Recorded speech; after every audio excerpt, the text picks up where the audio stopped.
At eto na yung housing day 2 update. Dumating na nga yung mga materialis natin para sa taas na gagawin. Meron na tayong mga buhangin, pang tiles at semento. At magta-tiles na nga ni tayo sa second floor. Grabe, naalala ko lang nung dalaga pa ako, 8 years or 7 years ago. Char, hindi ko talaga alam kung bakit ako kumuha ng bahay na ganito. Wala lang, trip-trip lang. Sabay lang sa agos ng buhay, sama-sama lang sa trippings, ganon. Nagdadalawang isip pa nga nun kung kukuha o hindi eh. Hindi ko kasi alam kung mapapanindigan ko yung pagbayad nito at pagkuha nito. Hindi naman kasi tayo anak ng kontraktor. Isang hamak na empleyado lang naman tayo.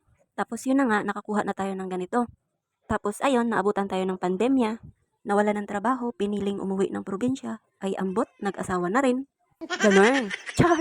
Nakakaloka, diba? Wrong timing. At ayaw ko na nga ito isama sa mga plano ko kasi nga wala ng budget. At isusuko na nga lang ito. Buti na lang, hindi tayo pinabayaan ng mga taong nakapaligid sa akin. Ituloy ko lang daw to at mapapakinabangan ko in future. Salamat talaga sa aking kapatid na todo suporta sa akin. Kaya naman, nagsumikap talaga kami para makasurvive sa pang-araw-araw. Sa sobrang sipag, naging dalawa agad yung anak. At dito ko na nga nakikita yung rason kung bakit ako kumuha ng ganitong bahay. Hindi nga rin ito masasayang at magiging investment mo pa.